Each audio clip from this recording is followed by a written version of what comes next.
I was listening to the story about, it was a story of a family in Washington, and the little boy called the Bigfoot the Cowboy Man.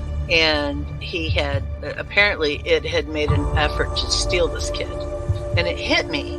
My children were in that playpen behind me with nothing but a mosquito net over them. It could have crept up behind me and taken both of my children, and I wouldn't have known. Father just got like a Mustang or something from Wyoming, okay? He had it out in the corral because he couldn't put it in the barn in the stalls with the other horses. It would kick and made all the other horses nervous. Had a Seminole Indian working the horse trying to break it every day. So they had it out in the corral. This skunk ape snuck up behind this horse and grabbed it on its hindquarters. This particular horse kicks out, jumps over the corral, runs into the pasture, to get away. At this point, the rancher's out there just blasted away with the 30-30. Skunk ape runs into the swamp. I went up there one day after that, or 2 days after that. I went up there and sat in the silence up there, and I'm telling you, man, it was free. It was crazy.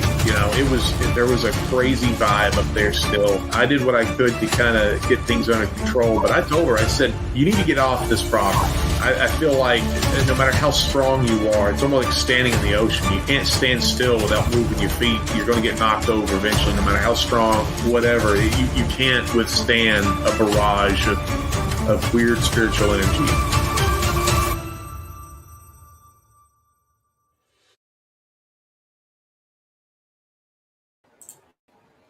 What's up, everybody? How's it going out there? Welcome to Paranormal Odyssey Live. Hope everyone is having a wonderful Friday evening. Got a good one lined up for you guys today. I am excited about it. Been waiting on this one for a long time. But before we get to it, let's do all this good stuff. If you have not done so already, please hit that subscribe button. I sure would appreciate it. If you've had an encounter and would like to come on an episode of Paranormal Odyssey with me and share it, I'd love to talk to you about that. You can shoot me an email. Get me at wayne@paranormalworldproductions.com. Be happy to talk to you about that. Also, everyone, check out our website, paranormalworldproductions.com. Head over there and check out the other shows, Sasquatch Odyssey, True Crime Odyssey, and pick up some merch if you would. We would appreciate it. All right, guys. Also want to talk about Manimal Research. That is my organization that I started. Most of you that watch the show know about Manimal Research. I'm the founder and president of the Sasquatch Research Organization. We have a Facebook group. Also, want to ask everyone, if you haven't done so, run over there and join our group. Went on an expedition last weekend. Had a real good time. All right, let's see what else we got. All right, like I said, got a good one lined up tonight. I got several guests on. The Get That Ghost crew out of Tennessee is coming on to talk. And while they are here, if you guys have any questions at all, anything you want to talk to them about, please feel free to do so. Shoot them a question, but if you do, put it in all caps, please. It just makes it easier for me in the comments to see those questions and get them over to them. They know about questions. They're expecting them. So ask away, guys, but please put them in all caps. And if I don't see the question, if I don't ask the question, it's because I didn't see it. So if a little bit of time goes by and I don't ask it, type it again. But please put it in all caps. Makes it easier for me to see. All right, I think we got all of that out of the way. Yep. All right, looks like we got a few in here hanging out already. James Farrell, how are you doing? Thanks for hanging out. Miss Sandra Piper, I missed you, ma'am.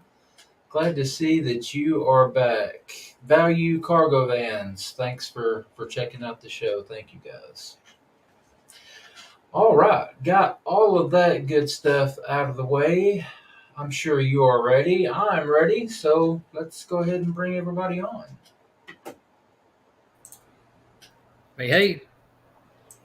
All How's right, it going? we got hey guys, we got Hey, hey. Jason and Natalie, Alice, and Lori. How's it going, guys? Hey, hey. Hey, Hey, look, check good. this out, Wayne. Well, Just for you, man. Oh. All right, Bigfoot. Oh. Very, very cool. Very cool.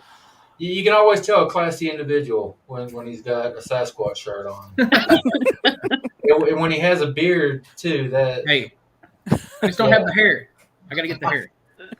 you'll get there, man. I'm getting there. You'll get there. How you guys doing? Good? mhm. Good. Now you guys are Very out well. in Tennessee. I know the two ladies on the bottom are from my neck of the woods, the Chattanooga area. But where are the rest of you guys from? We're actually in a little town called Greenbrier, Tennessee. It's about 35, 40 minutes north of Nashville in the country. That's probably, we might have maybe 4,000, 5,000 people. Oh, very cool. It's a little bitty town. We got a brand new member of Manimal Research. He's one of the guys that came down last weekend to do the investigation. He's from somewhere north of Nashville. He's close to the Oh. Kentucky line. I'm not sure which town he's in, but Yeah, we're close to that. We're close to the Kentucky line. So are y'all close to the LBL? Land between the lakes? About an hour, yeah. hour and a half Sorry, south. sorry. Yeah. They're Took about me- an hour, took hour me a and half second. north of us.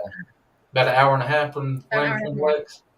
Okay. It's wonderful. It's a beautiful place. We've been there a couple of times. From what I hear, it's a scary place. Can be. Can be. We are putting together an expedition to head up there and check that place out. I don't know if you guys are familiar with it, but there's a story about a family that was killed by something that it's believed to be a dog man. I don't know. Really? Yeah, I haven't heard that. Hmm. Wouldn't I don't surprise know. me up there. It's a lot of woods.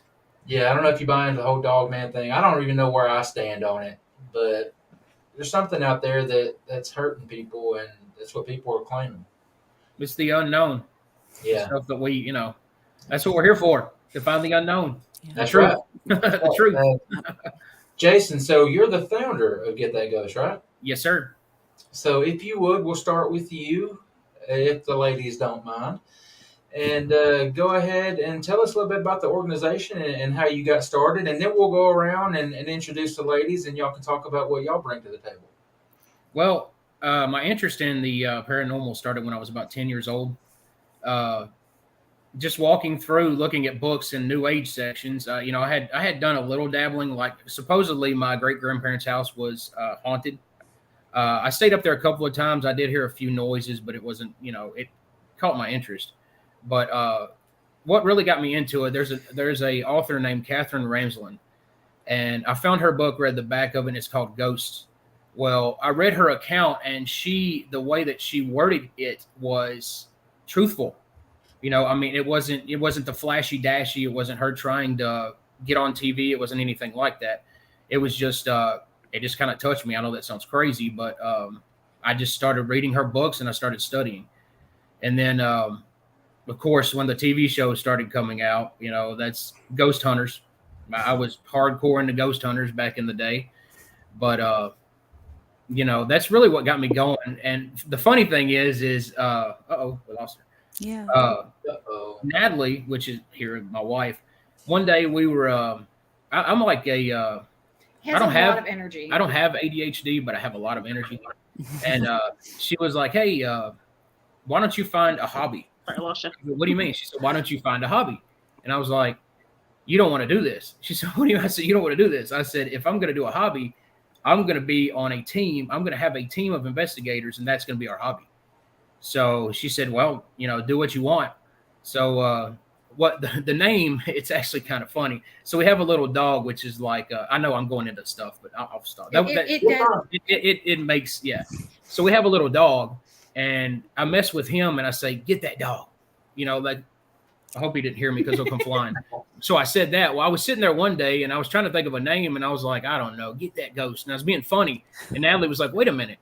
She said, I like that. That's kind of cool. So we just stuck from there. And then, I met Alice and Lori, and it just kind of happened from there. We just all fell into place. I've got an awesome team. I mean, we're out there to tell the truth. We're not like I've got some things where my new motto is we are not as seen on TV. because we're all out there for the truth. We're wanting to help these people, and we're wanting the actual actually be there for help. Hi, Melinda. Hey, Melinda. But yeah, so I mean, really, that's where we're at. We're together as a group. We're growing. We're all new, so we're coming together as a team, and we're going to be really cool. It's really cool that you got your wife's, I won't say permission. It's probably she's the boss. Encouragement. Let's use the word encouragement. Right. But that's exactly how I started Manimal Research. Was I talked to my wife about it, or she was my fiance at the time, and she encouraged me. She said, you're passionate about this. You seem to know a little bit about it. We live in a great part of the country. It's not going to cost a whole lot of money to get started. Right. You should just go for it. And yeah. And that's little did she know, I've got quite a bit of money invested in this. So, but yeah, with her blessing, I started the group. So it is important to have your significant other's encouragement. Absolutely, I would not do that. If she was against it, I would have never started it. Because I mean, that's something. It's my passion, but of course, family's my passion more. So yeah. But yeah. Anyway, that's basically my story on how I got started. I mean, there's of course a lot more. I mean, I could go on forever, but I'll let these guys talk. All right, very cool. Natalie, what do you bring to the table other than being the supervisor? Well, it was my idea that he needed a hobby. And he went full force with it. He pedaled to the metal. Once he took off, he took off. I started out more as a supportive figure. I do a lot more of the research side. I grew up very religious. And so the whole ghost, paranormal, like that was all very taboo for us. So I had to overcome a lot of mental obstacles to be able to say, okay, there is something out there we can't explain. Let's find how many ways we can document the same thing that we can't explain and see what kind of explanation we can come up with. So I do a lot of research. I am getting better with my dowsing rods. I thoroughly enjoy using them and watching the magnetic forces change them or move them around. And that's her thing. Yeah, that's my thing. The dowsing rods are hers. The other equipment is cool, but there's something about the dowsing rods that I just fell in love with. And so that's what I like to do. I'm also responsible for the safety of our team as far as when we get done, I sage them. Oh, yeah. And check them with my wands and make sure that, nobody's taking home any visitors that are uninvited. So that's about it. Keep them safe. I carry the backpack. I got the snacks. I got the flashlights. I got the batteries. They call me Mama Bear. But yeah, that's my role. Oh, they're great. Those dowsing rods are great. Who's next? I don't know. Hey, Wayne, you muted yourself, bud. Yeah, I was saying after we get through the introductions, I do want you to talk a little bit about the dowsing rods because I don't know a lot about how they work. Yeah. But let's go to Alice. What is your role in the group, ma'am? So I do a lot of research, maybe the case manager kind of type stuff. Yeah, I do that, but also I studied a little parapsychology. I kind of got into it a long time ago. I remember I was watching like Scooby-Doo growing up, I was like, oh, I love this show. And I was a kid, right? And then I got into, watching the ghost shows. Just kind of like those like remade haunted kind of type shows, the creepy ones, And then I remember my mom was like, come here and watch the show. That was in 2004. That's actually when Ghost Hunters first came out. And when I realized you could actually do ghost hunting, I was like, wow, you could do that. Like, I really want to get into this. So I was really into it for a long time. And then, I always kind of had like that dream and that passion to kind of do that and like to pursue that. And not really talked about it a lot because just like Natalie, I grew up, in a Christian environment and it was very much so looked down upon at that point. And so, recently I just started studying parapsychology and I took a class at the Rhine Research Center with Lloyd Auerbach. I don't know if you know who that is or not, but a very well-known parapsychologist, really good at what he does. If you ever get a chance to check him out, check his stuff out. But he is he was a wonderful instructor. But really it's just more talking about, how ghosts kind of can communicate with us, and how, you know, we can learn how to not be afraid of them, and to kind of teach people, just to educate them on how, you know, spirit activity really actually works within the scientific field, and not just, you know, what the television tries to tell us. Yes. So, Yes. Yeah. Awesome. Yeah, and we had Al jump in there and say hello. Al is actually the founder of the Bronxville Paranormal Society. He's Well, hello, Al. been on TV and all that good stuff. I've interviewed him a couple of times. He's a good guy. That's awesome. Nice to meet you, All Al. right. Lori, let's swing it over to you, man. Okay, thank you. Well, I just like the others, I mean, I've pretty much been interested in the paranormal ever since I was a little kid. I mean, I watched Scooby-Doo too, but I mean, it was just always fascinating me. I would watch Twilight Zone. Of course, I'm dating myself there, but I watched the Twilight Zone and the Dark Room, and you know, all of those really creepy shows. And then, of course, when they started Ghost Hunters and all that, I would watch that too. And recently, I guess what really started me into really investigating it, and really trying, I guess, out communication. My late husband was really into a guy called Steve Huff online, and he uses the portal. And we built one and started using it here. And I was just amazed at the clarity that you could get through the portal with EVP recordings. So, and that's pretty much where I really delved deep, just took a deep dive into it and said, okay, this is what I really want to do. So, All right. Yeah, very cool. Now, you guys talked a little bit about the dowsing rods. I don't know if I'm saying that right. Dowsing. Yeah, dowsing. Yep. Yeah, Natalie, tell us a little bit about what that is and what they do. Al here talks about how much he likes using them. So They're amazing. So I first heard about dowsing rods years and years ago.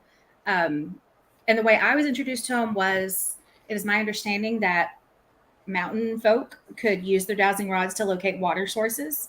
And so my first introduction to it was that scientific, okay, cool. So if you can take these rods and find magnetic places and make the rods manipulate via magnets, then you can find water sources. Okay, well, if you can find water, you can find bodies.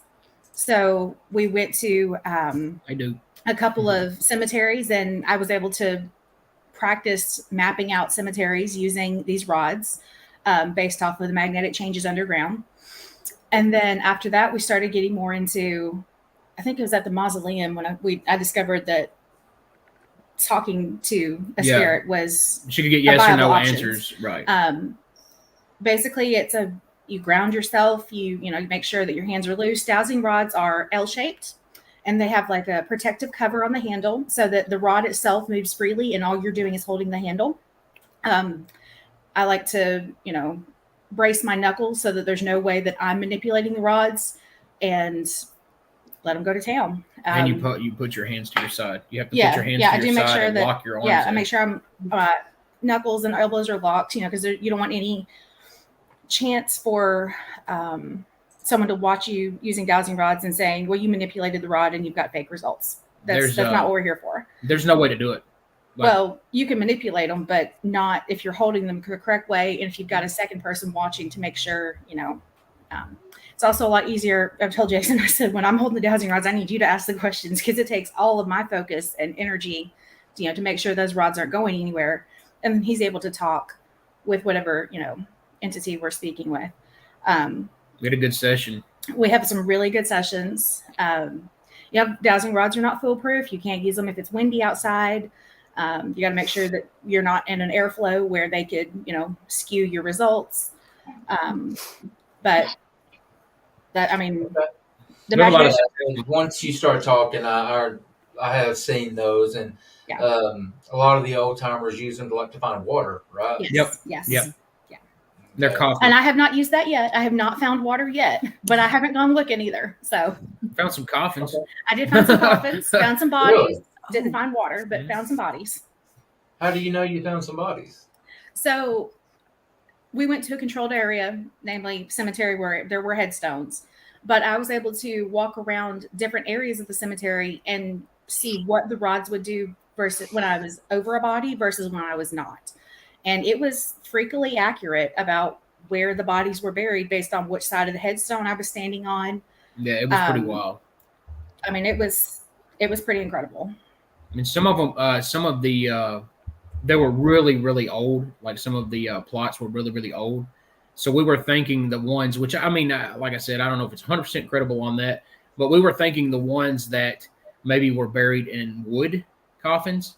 Like we were picking up, with the metal, as we were going along, we were picking up the coffins, but there were certain areas where we didn't pick them up. So I would, me thinking, well, maybe they were buried in wooden coffins. I mean, I'm not 100% sure on that. That just, that's my opinion. It was the only explanation we had for not being able to pick up certain spots in a very active cemetery. Right.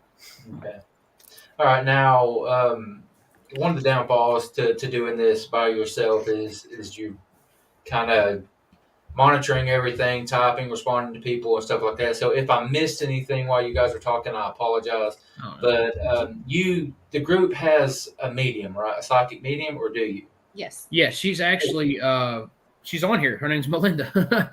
Melinda's the one that messaged earlier and said, "Tell Jason I said say hi again, that's Melinda." Okay. So she couldn't make it on to the program tonight. Well, we're just meeting up. Me and her are getting to know each other. I told her the next one we have, we definitely need to pull her in for sure.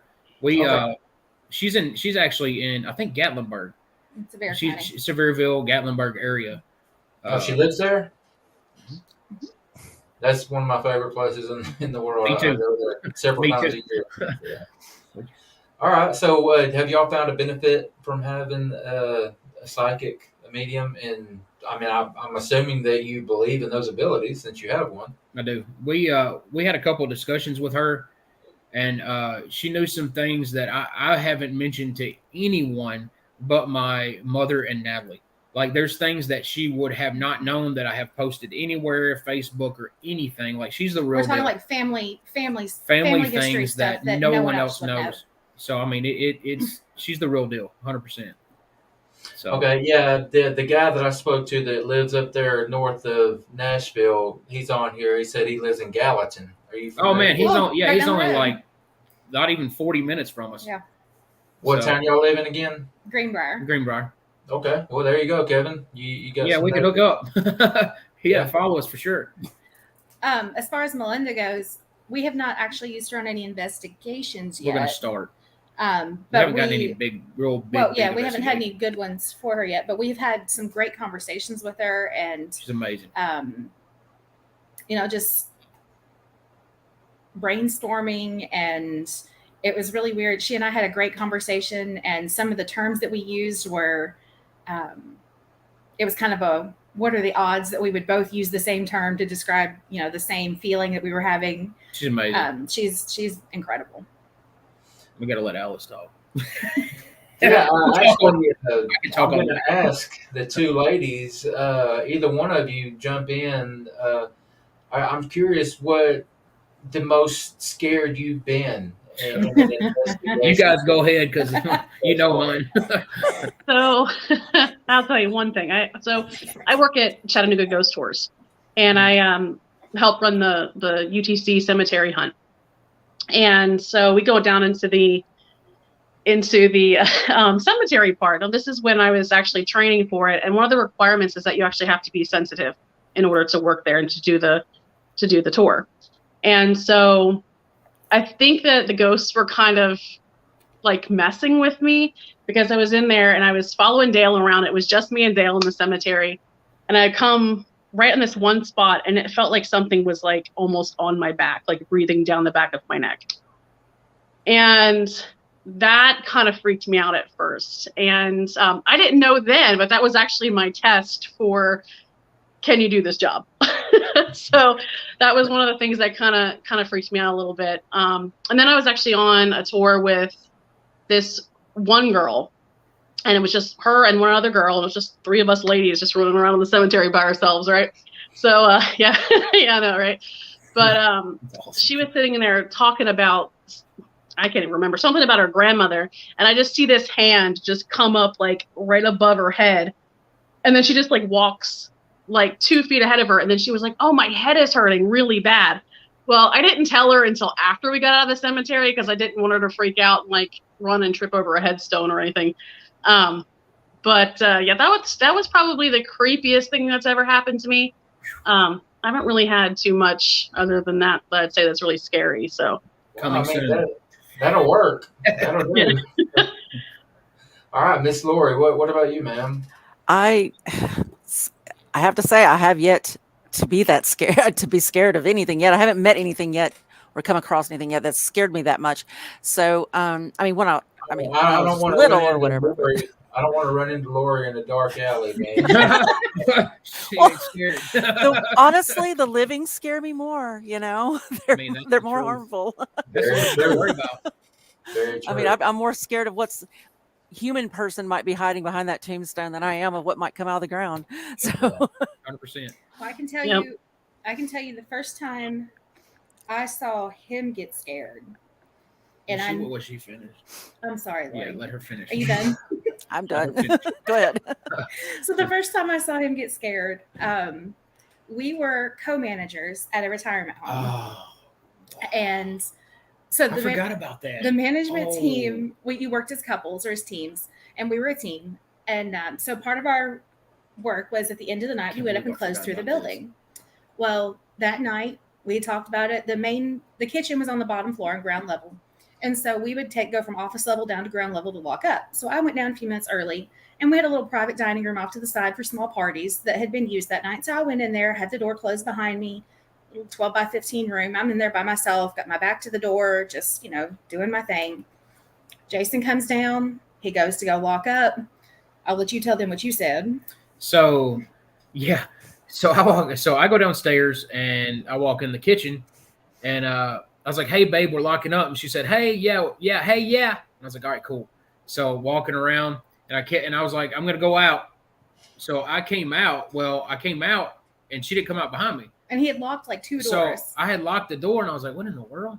So I turned around. Well, she was at the other end of the dining room. The back door of the dining room. So someone in that kitchen said, "Hey, okay." It's I forgot about that. I came that through was the probably, door and he was white. He looked at me and he goes, "What do you mean you were in the kitchen?" I'm right, like, right in my ear. I was like, "I've been out there the whole time. Yeah. Like I hadn't been anywhere near you." I forgot about that. Yeah, that's still not my scariest he time, turned white. I forgot about that. Yeah, that was Wow. At that point, I knew there was something going on because, we're talking about an unshakable person here, and he was shaken. So, Yeah, I imagine so. Yeah. When you hear a voice in the air and not on an EVP recorder, it's yeah. So I think what we'll do next is I've got you guys your YouTube channel linked up here, and I was watching this video before we came on, and it's a short one. So I think what I'll do is we'll play it in its entirety for everyone to see, and then we'll let you guys talk about it, okay? Sorry about the cursing. It's fine. It happens. We're all adults. All right, so hang tight. Let me get this one going. Can you hear me? Speaking. Is anybody here with us?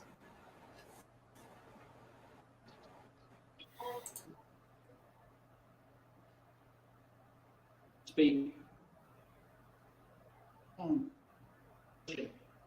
Yes, we're asking a question. Are you here with us? Attacked? You felt attacked? Who attacked you?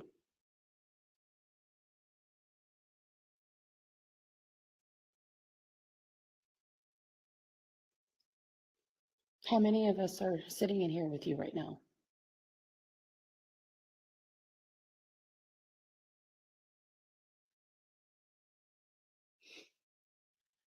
Are you with us?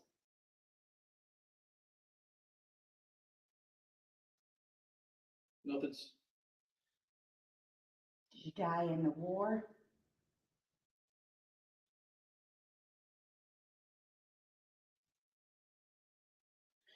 Are you buried here on this land? I'm getting dizzy. Are you making Jason dizzy?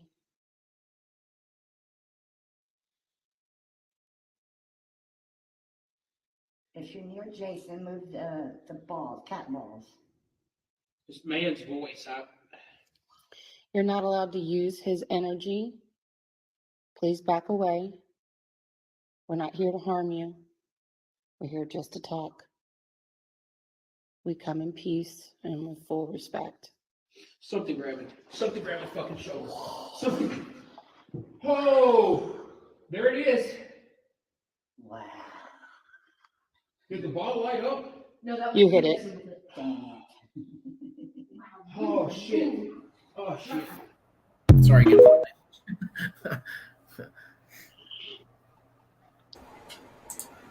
So it sounded like something grabbed your shoulder. Yeah. That was that's 1,000,000,000% the scariest, probably one of the scariest of ever. Probably will be one of the scariest ever. So we were doing, you want me to tell you about it? So we were doing this thing called, Go ahead and explain what happened.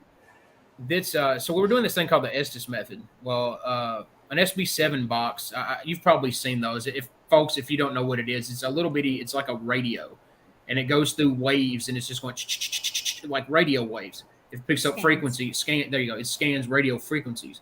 Well, you hear voices through that. Spirits talk through that white noise. Well, so what we did, I took some noise canceling headphones, and you plug it into the SB7 box, and you put noise canceling headphones in, and you put a blindfold on.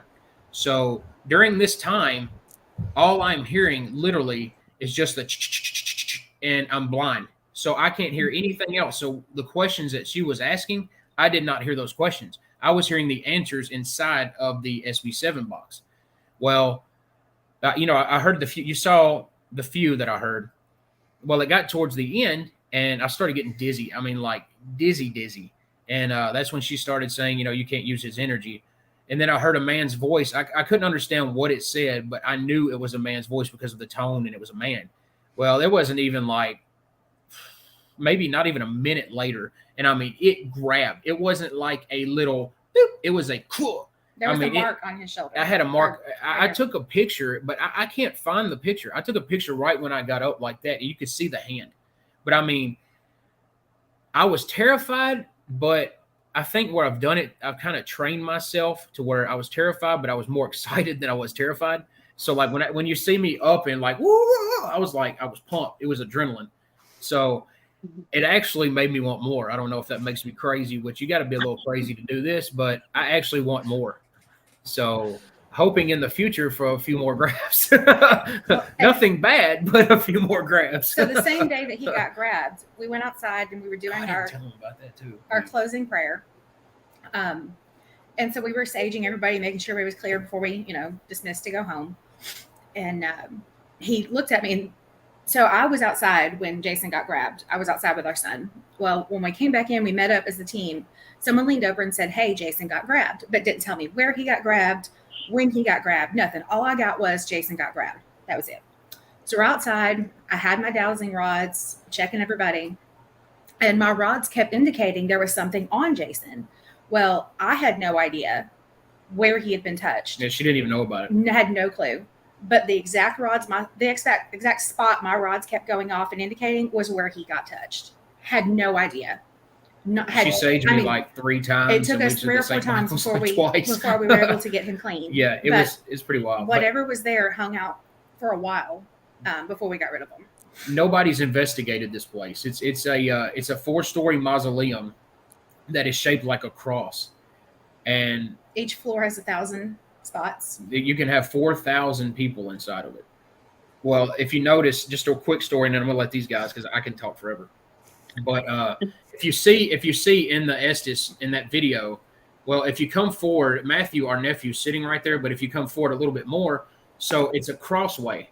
There's a light crossway that goes this way. So it's made like a cross. You have hallways that go this way and hallways that go this way. Long halls and short halls. Well, when we first got up the stairs, when I got off the stairs, I had my recorder, and I always say, "Hey, my name's Jason. I'm just here.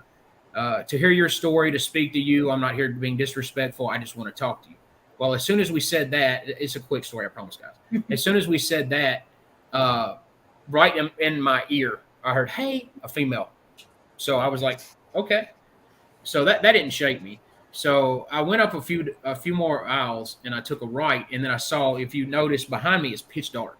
And I want to go for the pitch dark places because I want that sensitivity and I want to know my environment with no noise. And there's no noise in a mausoleum. So when I got to that, so my former teammate, when we were walking, she was right on my heels. Well, I got to the light part right before the dark part, and I stopped again and I did my normal thing. Well, right when I said that, I looked to my right and I was like, "Oh crap!" So I jumped into the dark. Well, and I said, "We're going to get caught." Like, she was behind me. I said, "We're going to get caught. We got to stop. We're not allowed to do this in here. We're going to get caught," which we're allowed now. We didn't know at that point. We didn't know at that point. Yeah. Well, I was standing there, and when I looked down the line, there was somebody standing there, and I was like, "Oh no." So she steps right behind me. Not even 5 seconds later, looks down there. There's nobody. So I was like, "Wait a minute." So we went to the. She the director? No, Like she's the front receptionist. She does like the bodies and things at the funeral home. Well, we went to hear a few of her stories because she has quite a few stories of stuff she's experienced there by herself. Then I asked her, so the people have to go by her to get into the mausoleum. So I asked her, I said, "Well, hey," I said, "who's the guy that came by in the fedora?" I said, "He caught us on the second floor." And she said, "What do you mean?" I said, "Did you let the guy in with the fedora?" She goes, "Oh, no. There was nobody up there but you guys." I said, No. I said, "I saw a man standing there looking at me." I freaked out. She goes, "Oh, no, that's the fedora guy." She said, "I've seen him before. It's a full body, like I'm looking at you apparition." And I will put it on the Bible that I saw this. I mean, it full body. I mean, it to this day, I just can't believe it. You could not see through it, but I didn't stare at him. But when I glanced, he was a full body person standing there. I mean, it was freaky, and nobody's investigated this mausoleum, so I'm getting all the fresh stuff. You know, there's a lot of strong energy in that place. But That's anyway, when- you guys have got to talk to. I'll talk. That's when it'd be time for me to go. It's pretty amazing. It's wild. Yeah. I mean, it can almost be overwhelming. There's so much And it energy in drains you. such a small area. It can be overwhelming quickly. Yep. You almost have to take it in small visits. Otherwise, you will be drained for days afterwards. Yep. Now, the ladies on the bottom, Lori, Alice, were y'all there for that investigation? No, actually, Jason messaged me like probably like a day after. Yeah. And he was like, "Do I know you?" I'm like, I don't know. So that's how he found me pretty much. So I don't know. I think you might have a sixth sense too. You might know. You never know. I know my teammates. I can tell we got the good ones. Lori, if you don't mind, ma'am, you've been kind of quiet. If you would, if you want to, let's hear a more memorable investigation that you've been a part of. There's been, I guess there's been a couple. I mean, when, well, actually, what was pretty cool is when Alice and I got together, we were using the spirit box, the portal, and with the SB7, and she was actually, remember you were calling out for Ed and Lorraine Warren, and they actually came through. So, What? Yes. yeah. You can get anyone through that portal, so they don't actually have to be presently in, it doesn't have to be like anybody that's in the room at the time. I have personally, I have heard voices on it from my father, who's passed away, and my son's father, my late husband's brother, who died when he was little. Now this kid died when he was probably, I think he was about 9, maybe. I'm just guessing 7 or 9. He wasn't much older, maybe about the same age as my son, and but he drowned. And he fell in the river whenever he was fishing with his stepfather and drowned. Now, the interesting thing though, and I was able to contact him. He actually came through on the portal too and was like saying hi. And I was like, "Is this Terry?" He said, "Yeah." And I was like, "Oh my God." That is so, I mean, it was just so vividly real. But then what else has been probably even more interesting to me is when my youngest son was really, he's 9 now, or he'll be 9 next week, but when he was much younger, and I want to say around maybe 4 or 5, I could tell well, he's always been afraid of water, and for no reason, because I've tried to get, I used to try to get him in the pool and get him in, even as a baby, he was just terrified of water. So one day I asked him why he didn't want to, try to swim, and he said, I'll die. I'll drown. I can't remember exactly how he said it, but it was basically, he knew that it was dangerous and it would hurt him. And so I said, "Well, did someone did someone warn you about water?" And then he turned, we were in the back seat of the car at the time, and he turned and looked at the window as if he was listening or seeing something reflection in that window that was not, that I didn't see it, but he did. And then he turned back to me and he said, "Well, Terry?" There's no way he could have known that name. First of all, there's no way, because we never really discussed, my late husband never ever really talked about his brother that much, and certainly not in front of Stevie. So I went and I confirmed with my husband. I said, "Well, what was your brother's name, Terry?" I was like, "Oh my gosh." I think he's contacting our son. So that was pretty cool. But so it's and now that he's getting older, it's a little bit easier to get him in the water, but he's still pretty afraid of water. Man, I get why. That's crazy. Yeah, we got our first question of the night, and Mr. Al was asking, and he beat me to it. Not intentionally. Yeah, he asked, have you ever brought anything home with you? And I asked Al that same question when I had him on, and I just go ahead and say it. I've said it several times. That's what stopped me from doing these things, getting out and doing these investigations and becoming active in it, is that fear of something latching on to me and me bringing it home and putting it on my children, on my wife, myself. It terrifies me. Has anyone, like Al asked here, have you or anyone that you know of ever brought anything home with you, any negative entity? I have personally. We haven't. I don't know if you want me to tell you that story. Yeah, please. So, and this was actually one of the biggest reasons I probably got into ghost hunting, as more of trying to really help people. I used to live in Jacksonville, Florida. I lived on a naval base with my sister, and we went to the St. Augustine Lighthouse and did some other things that, and St. Augustine's very haunted. It is probably the oldest city in America. It's one of the most haunted places you can go to. And I remember when I was there was a medium. We were up at the top of the tower, and he was like, "You have something following you." He's like, "It's just attached to you. You need to watch out." Well, I took it with a grain of salt, didn't think anything of it. I was 18 at the time. And I ended up moving in with my sister in Virginia. Well, make a long story short, we started hearing voices and whispering at night. My sister came in and she's like, "Are you on your phone?" I'm like, "No, why would I be on my phone?" And she's like, "I keep hearing somebody talking." Well, there was this one night all of us heard it, and we all come running out into the middle of basically like the hallway, where all the bedrooms and stuff were.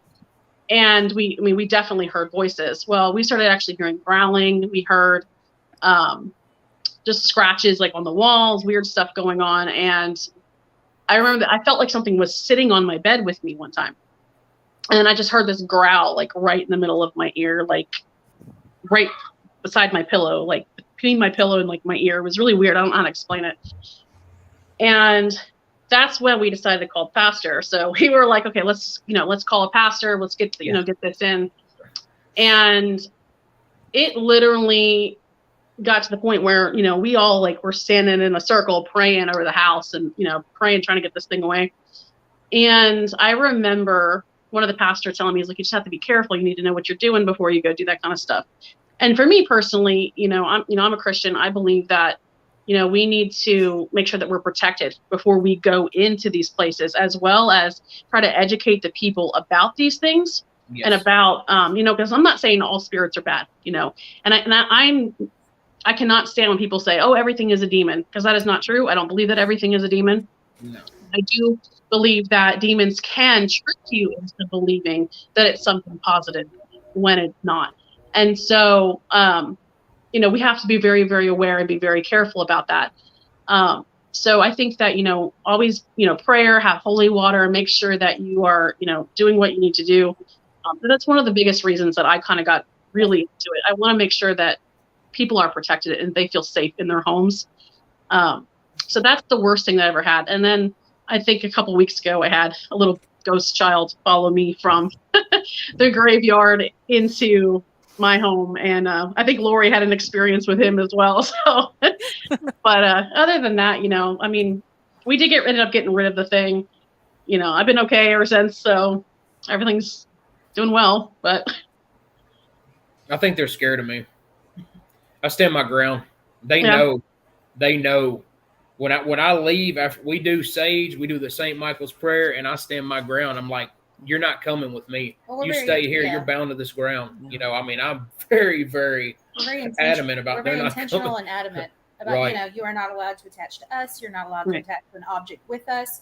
You're not allowed to attach to our car. Anything. You are not welcome. You are bound to the confines of whatever area we're visiting.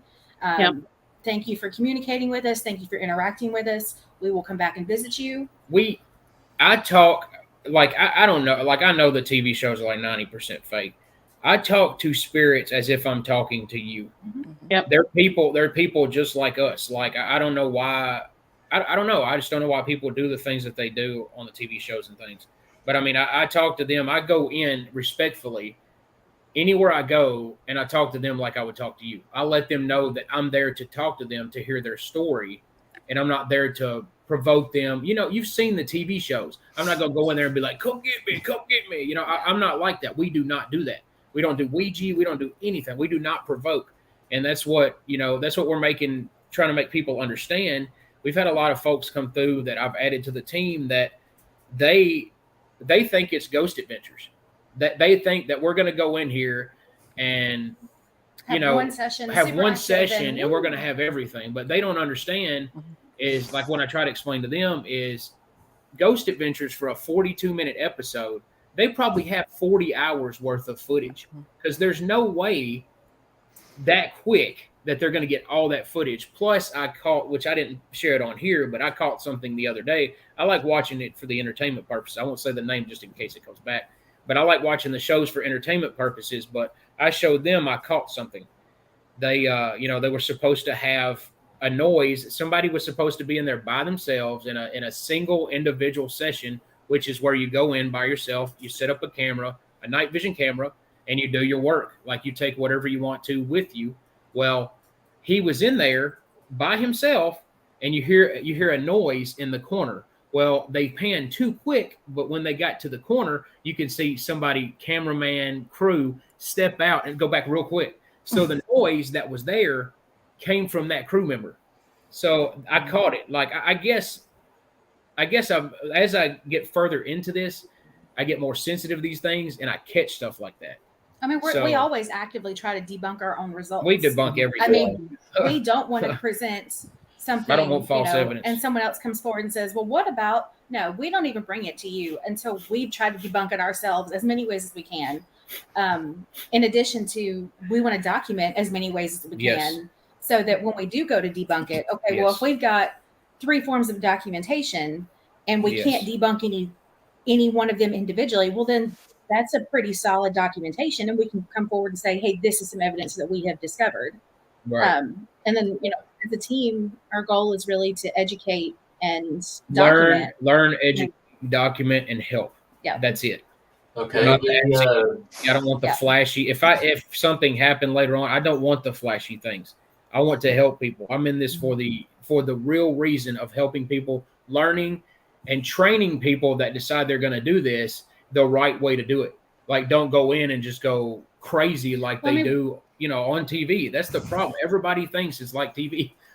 We've seen individuals that come in and they have so much enthusiasm and so little knowledge, and that makes them incredibly vulnerable to strong spirits that see that excitement and they see that as a vulnerability, and then they want to latch on, and then you've got all this energy and they don't know how to protect themselves. And they have no clue. They don't know how to protect themselves. Yeah. So our goal is to educate and help you protect yourself before you delve into this.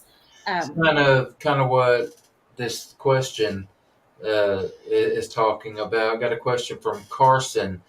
He asks, Yes. You got to say a prayer and ask for protection before starting the investigation.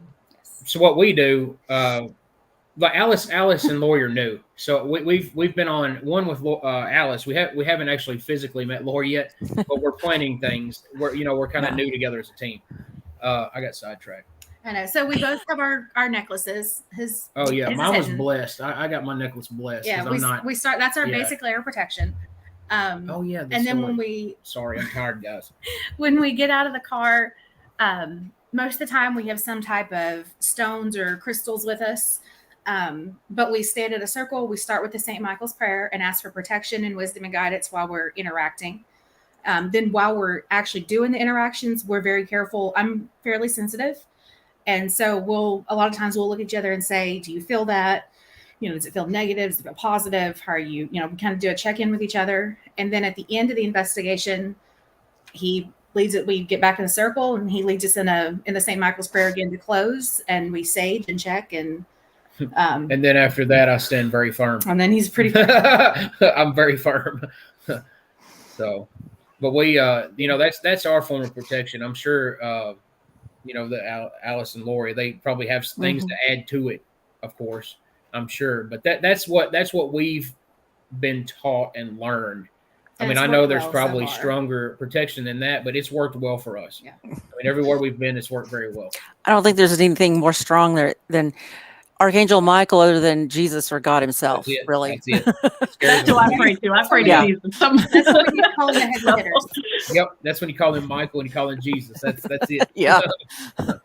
Okay. So, Alice, Lori, y'all agree that the prayer is the best way to protect yourself? I agree with the St. Michael prayer. I use the St. Michael prayer because I just say, hey, I'll even just say, Archangel Michael, please just protect me. And I know he does. He will, and he has. And that may be why I've not, as of yet, knocking on wood, I have not brought anything home. I really feel protected by him. And I've got, of course, we still use holy water, like Alice said, holy water, sage. And I also have lots of crystals that I use. I love my crystals. So especially like hematite and obsidian are very good protection crystals. We did a fun little bag where we put all of our protective crystals in. And so we let the kids reach in, and I tell them whatever stone feels like that's what you need to carry for this investigation, because we take our kids with us on public investigations, and like it. They love it. They get to interact with stuff. Well, we're talking about crystals. Will you finish talking, Lori? But when we take the kids places, we tell them, reach in your bag, find a crystal that feels like you need it today, and that's the one they carry, and that's their protective crystal for the day.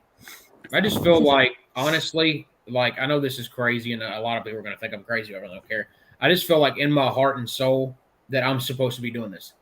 Like it's not for the flashy dashy. I really feel like I'm supposed to be doing this. I feel like that I'm supposed to be helping people with this. And I feel like I'm strong enough spiritually to where I can help these people. And with, Alice's training, because I'm telling you right now, Alice is going to help train us.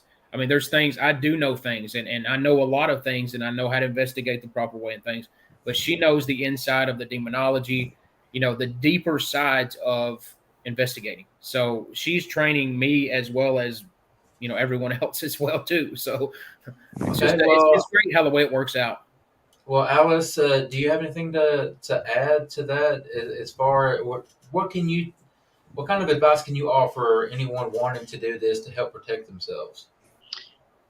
Personally, I would say, if you're not spiritual already, I would say if you decide to have an experience, you want to go out, you want to try to have an experience, you want to try to get into this kind of stuff, I would say, yeah, if you don't have God in your life, get him. I mean, that's just one of those things that you have to have some type of form of protection. For me, that, that's my protection.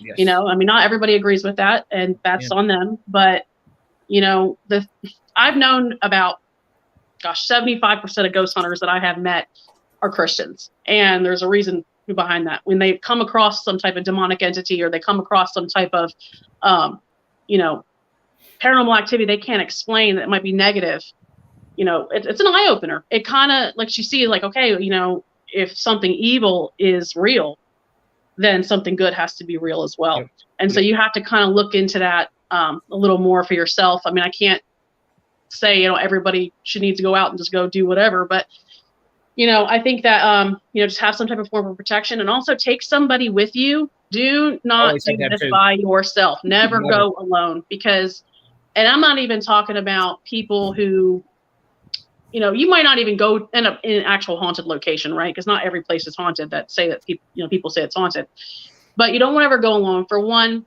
if there's other people out there that you don't know, you could get hurt. People sometimes have bad intentions. There's other dangers out there.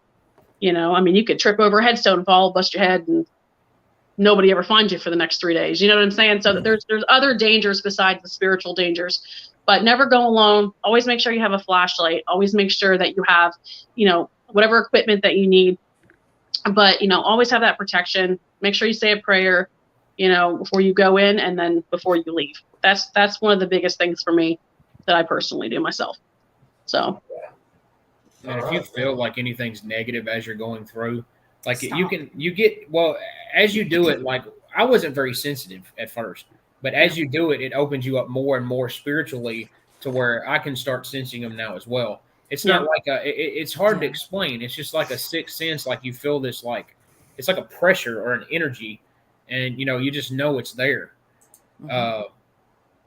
I mean, I don't know where I was going with that. Well, I've had that same thing where I was with my I want to go back right after I got married back in '97. I was looking at my grandfather had given me the silver that belonged to my grandmother, and she had already passed. Well, I remember the night after that, this was at the wedding shower, right? So when I went into the bedroom, and at the time I was living in their house because my grandfather had been moved to a assisted living home. So after my grandmother passed, because we didn't want him by himself, right? Well, I moved into their house. I could feel. I remember stepping into the bedroom where I had just laid out all the stuff that I gotten at the shower, and of course I was looking at the silver that had come from my grandmother, and I just remember that feeling of someone standing behind me. Okay, Yep. I was like, oh, hey, well, I thought it was the guy I was, my fiance at the time. I really did.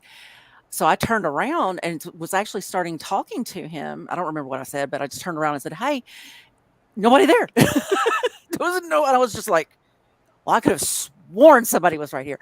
Well, I walked across the hall, and he was in bed asleep. There was nobody else there.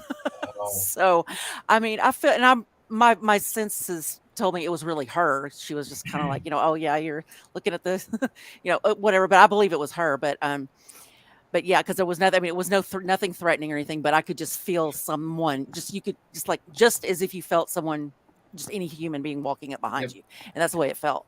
So yeah, you feel that energy presence. I believe that we all have we all have spirit or soul, and that expands Yep. past our physical even. And that's why whenever someone's standing behind you, you can feel their aura or whatever behind you. Well, when they're dead, they don't lose the aura. They don't lose their soul. That's all they have. They just lose the physical body. Right. But you can still feel that aura or that soul All right, around you. real quick, Your guys, consciousness. we got one final question here before we start getting out. That's my Adam cousin. what if the I've prayer honestly Adam. not had a situation for it, where Alice. prayer doesn't work. I mean, Go it's for it, Alice. always worked for me. It's Yeah, always worked for us. I've never not Yeah. had a prayer work. Right. I mean, that's just, I personally, that's all I use. So I don't know what to tell you other than that. That's And true. that would probably be Jason or Natalie or, Well, We use the same honestly, thing. if We do that the same didn't thing. work, I would go see a priest. yeah, there you go. Yeah. I mean, I don't know what else to say. say you Yeah. did the And prayer, the say you did the question prayer and you was didn't Hang on, feel. jeez. the question was, what if the prayer doesn't work? What are the precautions do you use? So I want to make sure I Oh. got the whole question in there. Yeah, if it Sorry. doesn't work, like you go to get in the car, you've done your prayer, you go to get in the car, you still feel something there. Go to church. That's usually when we look at each other and we'll do a gut check and say, hey, do you feel anything? Yes or no? And that's when we really intentionally, okay, you are not welcome to come with us. You are not, we use the specific words, you are not allowed to attach to anything on us, an object, You're confined our car. to these grounds. You are confined to these. And I mean, because you can give them those orders and as far as they're concerned, they can't go with you if you say, no, you are confined to these grounds. You are not allowed. I mean, that's about as strong as you can get. But you know what I do at the end after I am firm?